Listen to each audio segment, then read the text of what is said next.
My name is Emily McBarish. I'm Director of Design at CCA, and I want to thank you all for coming out for this second in a new series of college-wide lectures we're calling 4x4, which is sponsored by the Provost. We're pleased to have with us tonight.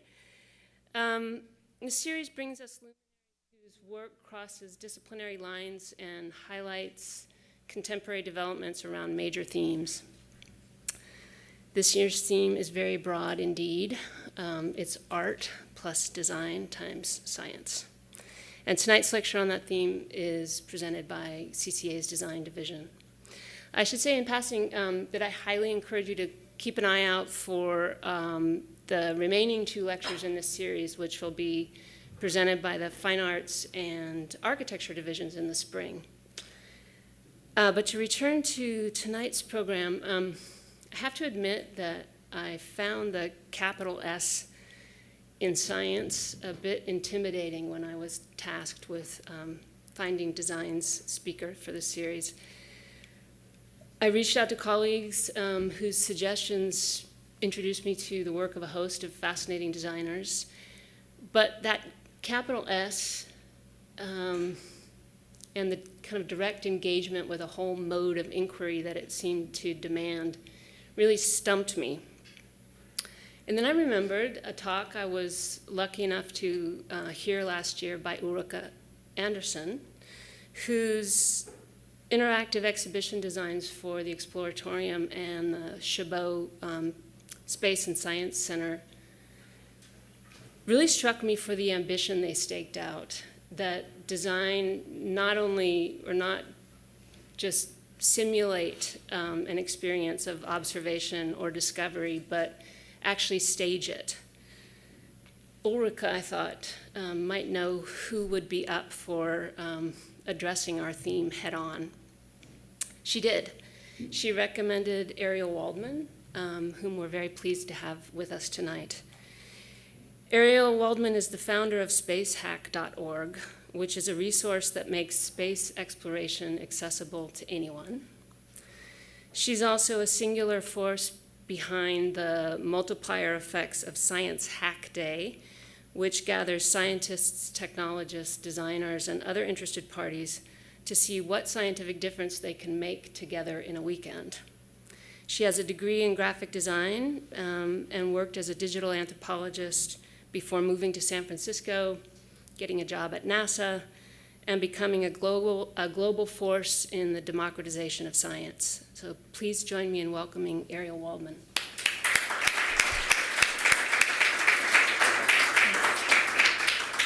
Hello, thanks so much for having me. This is actually my first time here, and I'm really excited because, as mentioned, I went to art school, and it's actually been too long since I've actually stepped foot in one, which I feel really terrible about for myself. But I wanted to actually start off with somewhat of an artistic image. It's an image I've recently fallen in love with quite a bit.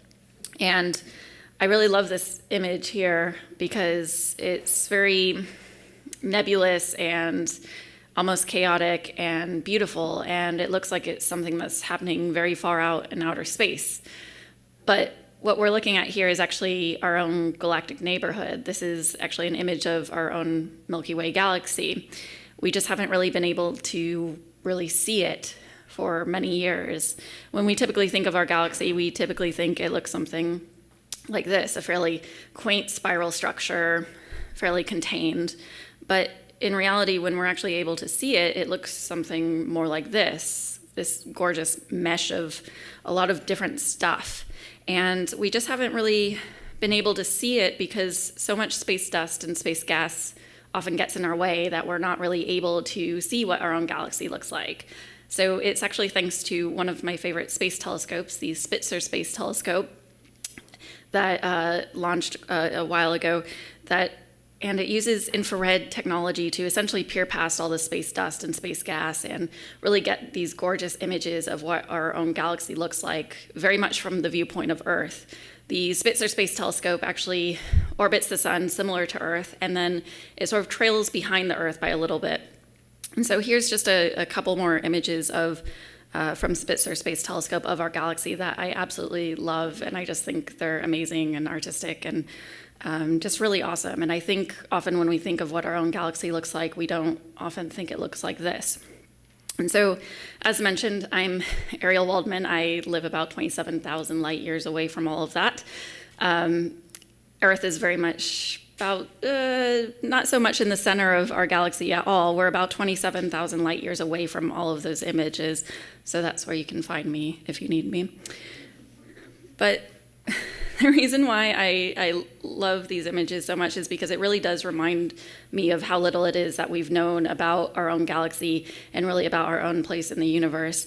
This is an image that I recently came across by William Herschel that was fascinating. This was an early depiction of what our own Milky Way galaxy, what the shape of it might be. And he did this based on a bunch of star observations he had made. And then if you can see that tiny little bold star in the center, that's where he thought Earth was. We now know that Earth obviously is not in the center of our galaxy, which is a very good thing because we would die. It's not a very good place for life. Also fascinating to me was discovering for myself that it hasn't even been 100 years since we even knew that there was anything more in the universe than our own galaxy. 100 years ago, we thought the Milky Way galaxy was the entire universe, that maybe there was some, stuff at the edge of our galaxy, but pretty much we were the only galaxy at all.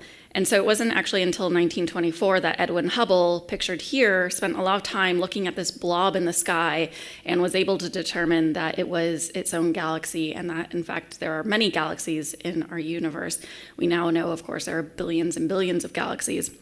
And so this blob that he spent so much time staring at was called the Andromeda Nebula at the time. We, of course, now know it's the Andromeda Galaxy. Also fascinating because 1,000 years before Edwin Hubble, someone made the first known depiction of the Andromeda Galaxy. In this image, you can see there's a person and a fish. These were Arabic constellations, and then at the mouth of the fish, there's this tiny little cloud, and that tiny little cloud was the first known depiction of the Andromeda Galaxy. So it took us only about 1,000 years to go from depicting the Andromeda Galaxy to actually determining that, wow, there's other galaxies in the universe at all. I also find it really fascinating because all of us as designers and artists and geeks have spent a lot of time looking at the very same thing that Edwin Hubble has spent so much time looking at. OSX famously shipped with the Andromeda Galaxy as its default background paper, so we've all spent a lot of time looking at this galaxy. So what I find so great about these images is how it reminds us of how little it is that we know and how many unknown forces there are in our universe. One of the most unknown forces in our universe that I absolutely love are black holes. And black holes are these incredibly dense areas of space-time that are given very negative reputations. They're known for gobbling up entire planets and stars and maybe even entire galaxies.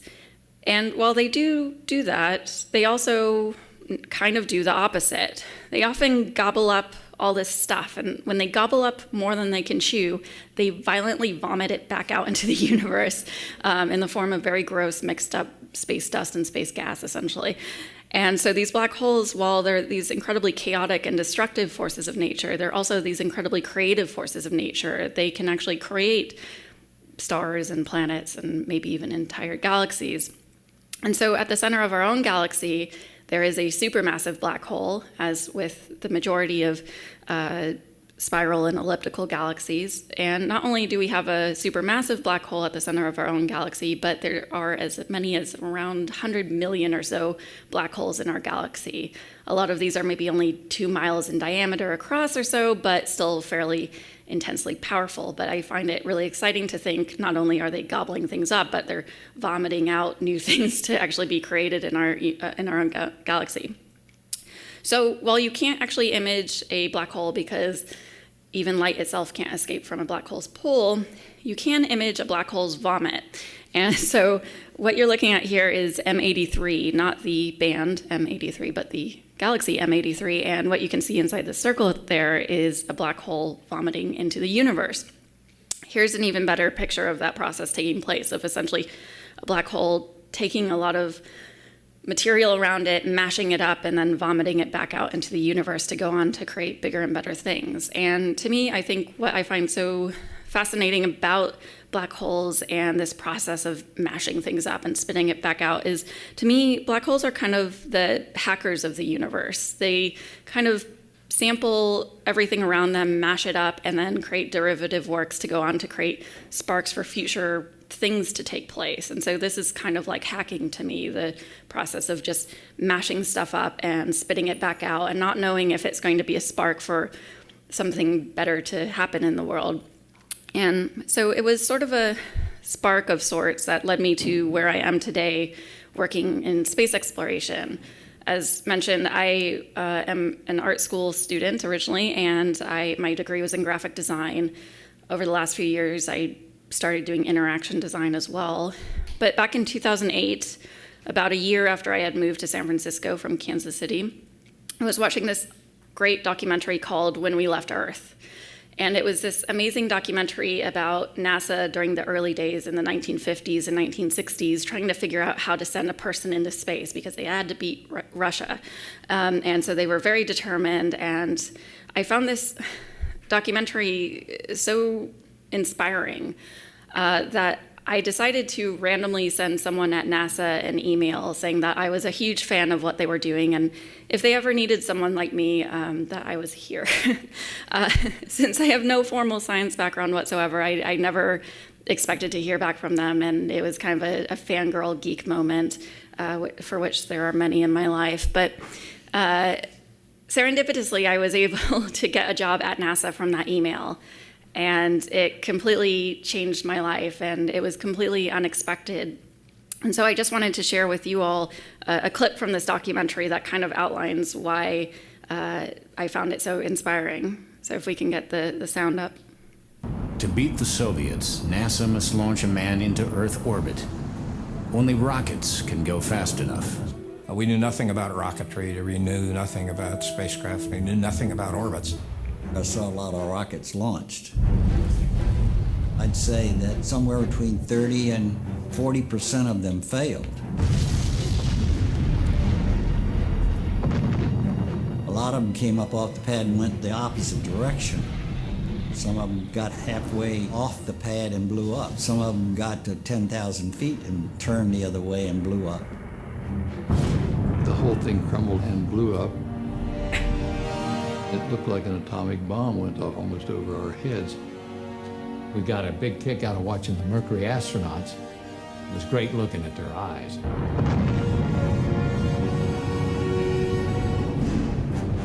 So we're looking at this thing and looking at each other and deciding we want to go back and talk to the engineers a little more before we go further.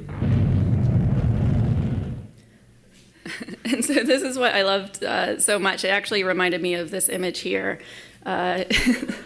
That NASA knew nothing, as they said, about orbits or spacecrafts, and they were still figuring it out. And this completely changed my view of what I always looked at NASA. I always looked at NASA as being these rocket scientists who always knew what they were doing, and clearly they didn't. And I found this to be so inspiring. So when I watched it, I was like, well, I know nothing about space exploration, and I want to work at NASA. That's awesome. And so, it was this transformation to me that these were actually space hackers in a sense that I was looking at. These were people still figuring things out and playing with things and blowing up rockets and not knowing what they were doing necessarily just yet. And the average age at NASA during the 1960s was 26 or so. So it was, in a sense, a bunch of kids trying to figure things out, which was really awesome. And I think this is something that has been lost on us a lot, that a lot of the heroes of science would actually be considered amateurs by today's standards. Charles Darwin was primarily self-funded, and Thomas Edison was primarily uneducated. He was homeschooled, and a lot of the experiments he did was during his night job when he was bored.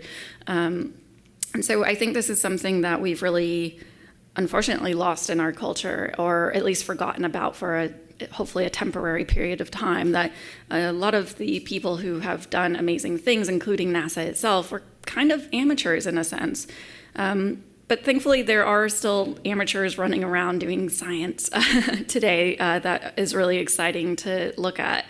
SpaceX, which is a space exploration company founded by Elon Musk, is often pointed to as being this super successful up-and-coming space company, which no doubt it could be. But I actually find it fascinating for their failures. SpaceX, created by Elon Musk, coming straight out of PayPal, he spent a lot of money and a lot of time into building a rocket that would hopefully one day take people into space. This was just in, the last 10 years or so. And so he spent all this money and all this time building this rocket launch, and he launched it, and it was a complete failure. And so he spent a lot more money and a lot more time building a second rocket launch, also a complete failure. So thinking third time's the charm, more money, more time, and the third rocket launch also failed. It wasn't actually until the fourth rocket launch that he even had a successful rocket launch at all. And so this is what I love so much about space exploration and hacking, and it's really this concept of exploring the unknown. And I think this is something that science fiction has actually been really great at traditionally. Science fiction is great at creating provocations for future things before they actually take place. And while that's true, I think in a sense, hacking and playing with stuff and experimenting can also sort of be a new science fiction and sort of creating provocations for future things before they actually exist in the world. And so out of this love of exploring the unknown came an event called Science Hack Day. And Science Hack Day is a 48-hour event in which scientists, designers, developers, all different types of people from all different types of backgrounds get together in the same physical space to see what they can rapidly prototype with science in 24 consecutive hours. So this is actually an image from Science Hack Day in San Francisco. I organize the one in San Francisco yearly. And it's really just around the mission of getting excited and making things with science. So it doesn't matter if you want to build something silly, something serious, something that really contributes to science in a meaningful way, or something that doesn't contribute at all, but is something fun you wanted to play with. It doesn't matter. All that really matters is just sort of getting excited about what you're doing. So it sort of reminds me of this quote that I love from John Peel, that at the heart of anything good, there should be a kernel of something undefinable. And if you can define it or claim to be able to define it, then in a sense, you've missed the point. So I wanted to share with all of you some of these undefinable weird things that have come out of Science Hack Days. This one is one that I personally love. This was essentially a lamp that was supposed to light up every time an asteroid passed by the Earth. So in a sense, it was sort of a near-death lamp that you could have on your desk, and you could dive under your desk and freak out your coworkers every time an asteroid passed by the Earth, which actually is fairly often. So it'd be actually quite a lot of fun to have if you had an office. Another fun hack was this one. This was essentially a typeface that someone wanted to design in which all of the letters would have equal wind drag. So what you're essentially looking at here is a makeshift wind tunnel that this person built, and then they recorded the wind drag of each individual letter and then weighted each individual letter so that all of the letters would have equal wind drag. So if you want a typeface in which all of the letters have equal wind drag, it looks something like this. I have no idea how this is necessarily useful, but this was actually a physicist who was playing with typography, which I found to be pretty awesome. Another kind of weird hack was this one. This was called the Deanacery. This was essentially a cocktail of extracted strawberry DNA. So surprisingly, you can extract DNA fairly simply, but sometimes it requires using materials that aren't always edible. So this person set out to extract DNA using all edible materials so that you would have a cocktail of extracted strawberry DNA. So what you can actually see here is the long polymers of the DNA clumping together in this drink. This is actually on Instructables in case you want to try it for yourself, but fair warning, it tastes absolutely disgusting. I've tried it, it's really gross. It's a lot of alcohol, so not appropriate if you're underage, obviously, but it's gross at any age. One of the even more weirder hacks, I guess I'm one-upping myself on weirdness as this presentation goes along, was a group of hackers who wanted to simulate what it was like to experience synesthesia. And synesthesia is essentially something where the wires between your different senses get crossed. And so some people with synesthesia report associating certain colors with certain letters, or if they hear a loud sound, they might actually visually see a ripple across their vision. So this group of hackers wanted to simulate what it was like to experience this. And so they created synesthesia, which is, as you can tell, super creepy. This is probably the creepiest hack. This was essentially a mask that simulated synesthesia, and how they did this is they took a bunch of vibrating speakers and they attached it to someone's face. Because it was a hack day and they only had 24 hours to create this, supposedly the only open pattern that they could find for a mask was one for a GIMP mask.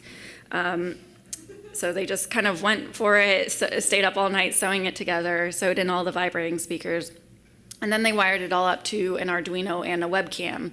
So as someone navigates different parts of the room, and different parts of the room are lighter or darker, different sides of their face will start vibrating. So in this sense, you can begin to feel sight. But mostly it's just really creepy.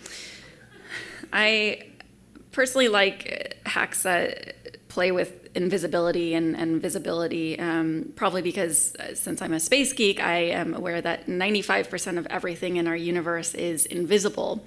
And when I say that 95% of everything is invisible, I mean 95% of absolutely everything. This is a super boring pie chart. I hate it, but it at least shows that around 68% of our universe is dark energy, around 27% is dark matter. Those are both invisible, and the rest, less than 5%, is everything visible in our universe. In fact, if you factor out intergalactic gas, everything in our universe makes up maybe less than 0.5%. So that's every star you could ever see, every planet you could ever see, everything you could ever see in the universe makes up a very small, etc. part of the universe. But all this invisible stuff is actually really interesting, even though you can't see it.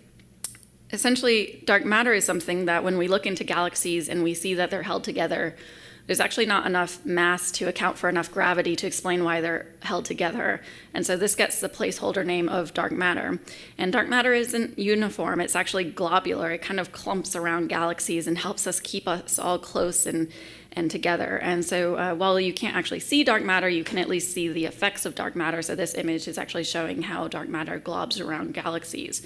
And so it's really interesting that we have all these weakly interacting particles that are kind of helping push us together and keep us close. So to me, in a lot of ways, this is a very friendly universe. We have all this invisible stuff surrounding us at all times, trying to keep us all together and close and friendly.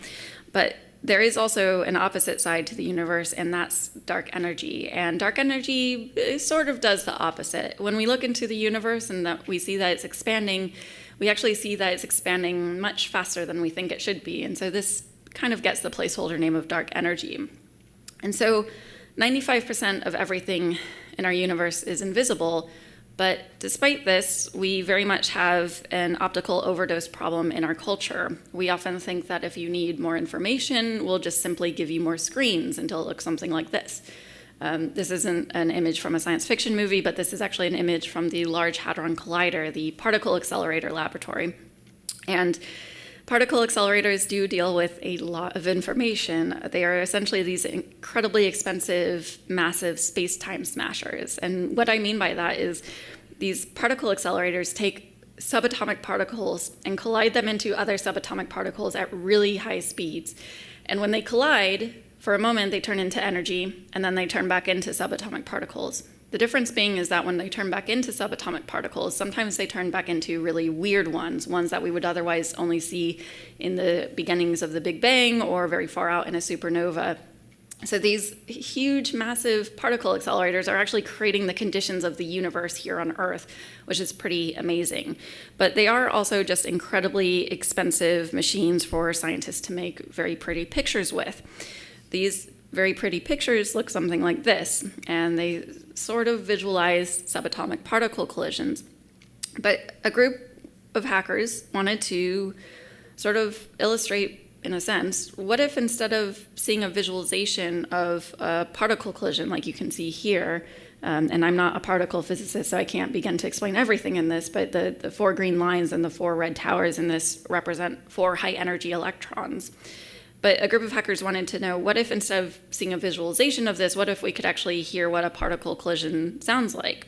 And so they created a great hack called the particle wind chime that actually takes subatomic particle collision data and maps it to sound, which not only is cool in a music sort of sense, but it was also really interesting because it went on to be looked into as sort of a augmented diagnostic tool. So if you could imagine being at the Large Hadron Collider late at night, which would no doubt be really, really cool.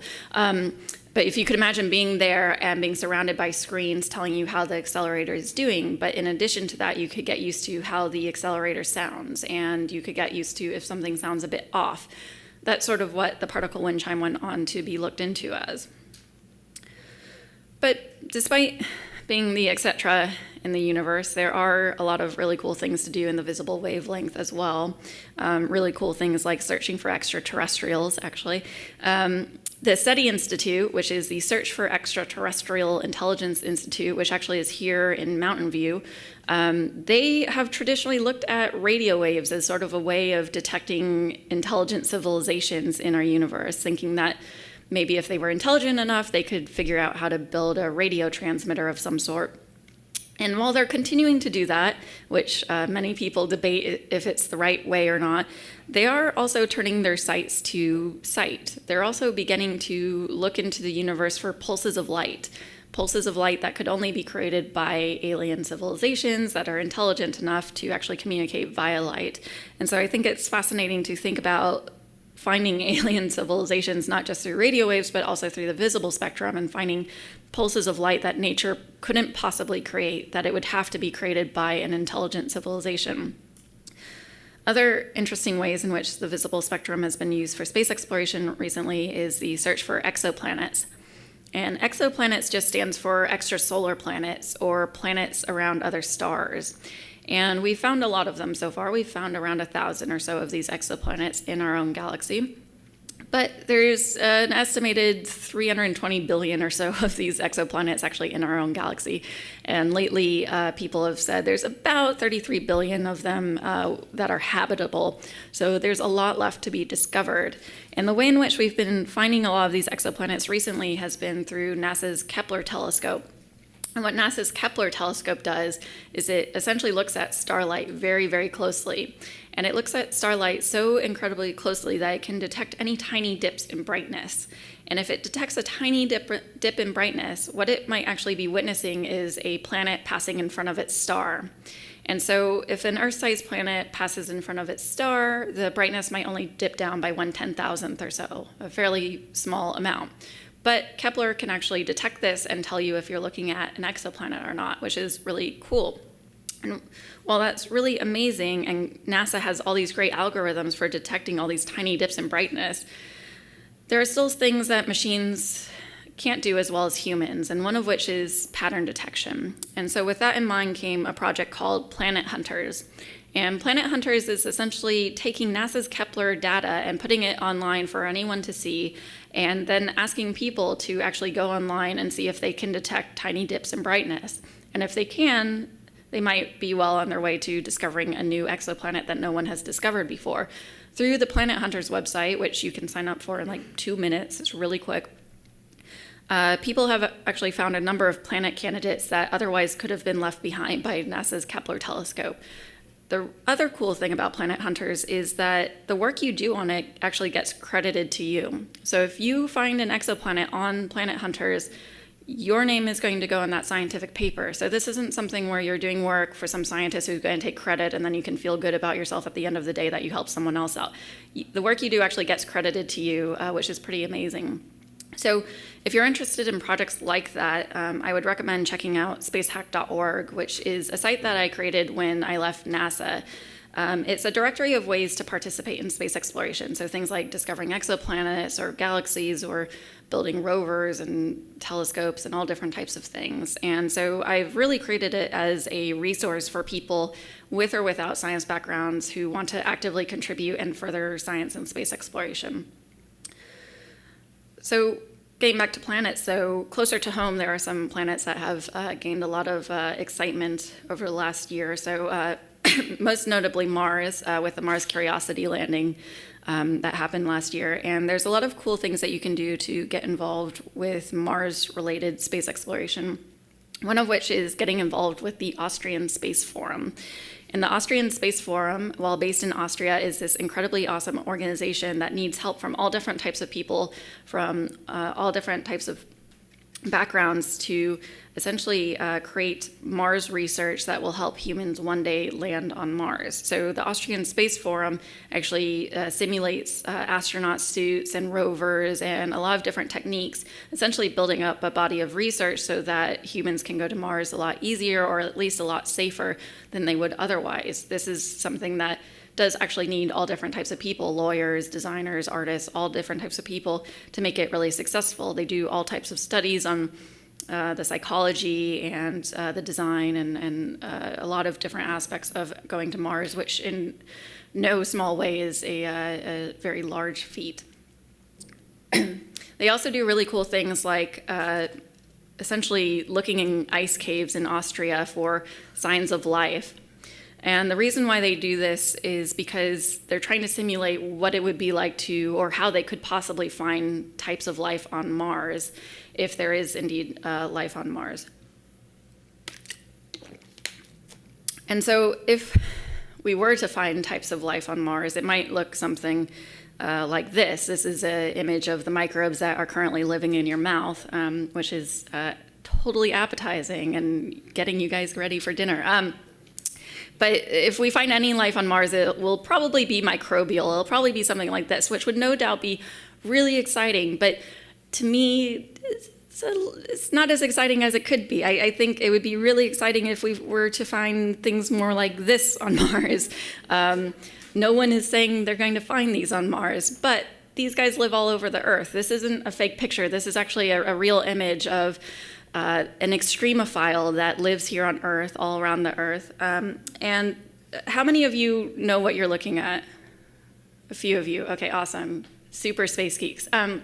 This is essentially a tardigrade, which is also known as a water bear. And they're not only incredibly creepy for how they look, but they're incredibly creepy for what they can do. For some reason, people have tested throwing these guys out into the vacuum of space and seeing if they live.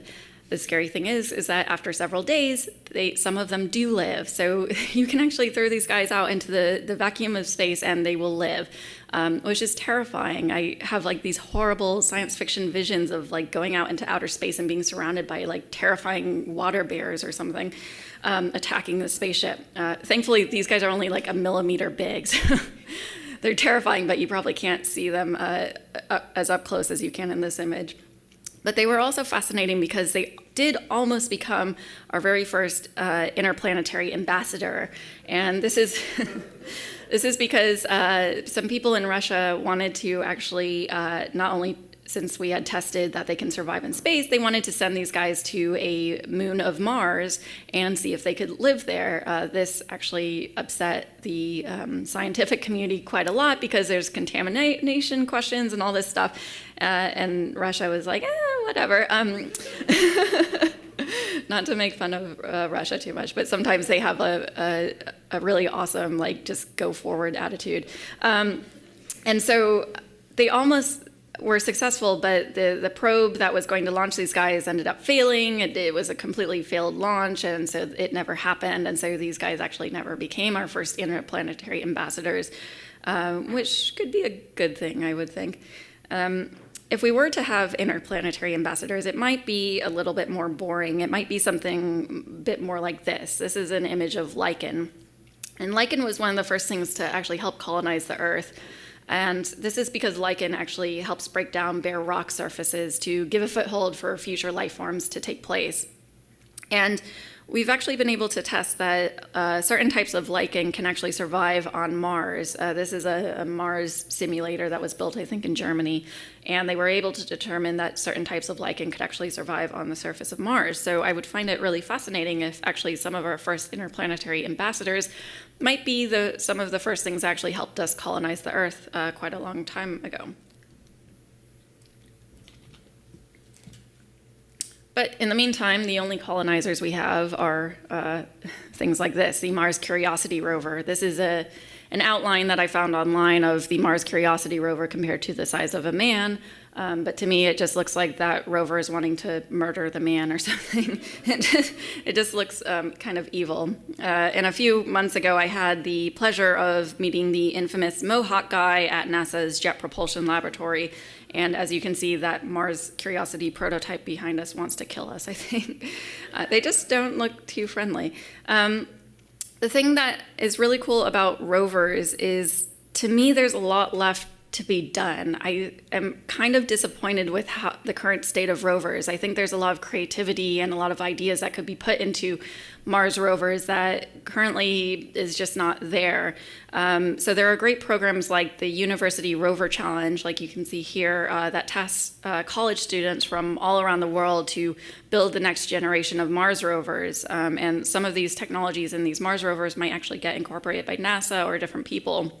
And I think it's a really great opportunity to rethink what a Mars rover looks like, because to me, a lot of Mars rovers can have a lot of problems, like falling over, and I think it's just kind of boring to think about Mars rovers as just being kind of automobile-esque. To me, it's a lot more fascinating to think about pulling in inspiration from unexpected sort of places or things here on Earth that move in interesting ways. And the type of things that I mean are things like this. This is just an image of a tumbleweed, but for the last 10 years or so, people at NASA have been experimenting with the idea of what if we had a Mars rover that would go across the Martian surface, much like a tumbleweed goes across the surface of the Earth.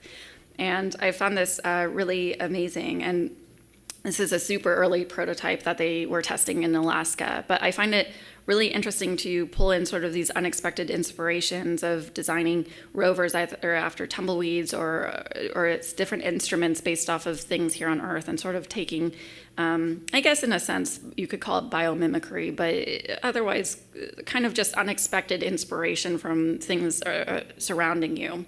And so this sort of reminds me of my most favorite hack from a Science Hack Day, or at least my most favorite story from a Science Hack Day, which was one of someone who wanted to create a device called a beard detector, essentially a device that would detect if he needed to shave or not, which was quite an odd hack. But what this person actually did is they took a USB microscope and they held it up to his face, and he got this really gross image of all the stubble on his face. Again, I hope you're all ready for dinner. So he got this gross image of the stubble on his face, and he wrote some really basic code and used an open computer vision library and was able to essentially create this beard detector. If you can't see it, it's saying no beard found, and then it's drawing lines around the stubble on his face and telling him when he needs to shave. Now, when I first saw this, I thought it was amusing, but I wasn't quite sure what it had to do with science. But as I mentioned with Science Hack Day, we don't really care what you do just so long as you're getting excited and making things. And so it was amusing, but it was odd. But sitting in the audience and seeing this hack demoed for the first time was a particle physicist. And when the particle physicist saw this hack demoed, he said to himself, wow, that's actually a genius way for how to detect cosmic rays in a cloud chamber. Which sounds ridiculous until you see what cosmic rays in a cloud chamber looks like. And so following Science Hack Day, this particle physicist wrote up this entire proposal for how to detect cosmic rays in a cloud chamber based on the original code and open computer vision library someone had used to detect if he needed to shave or not. And this is just what I love so much about hacking and hack days, is it's really just about creating sparks for future ideas and future collaborations and future things, and not necessarily knowing where you're going and not really caring, and just essentially playing a lot. And so to me, in space exploration, there's a lot of stuff that we could be searching for. We could be searching for extraterrestrials or exoplanets, but to me, it's actually the search for experimentation that's so incredibly precious, and I think we've found it through hacking science and hacking space exploration. Thank you.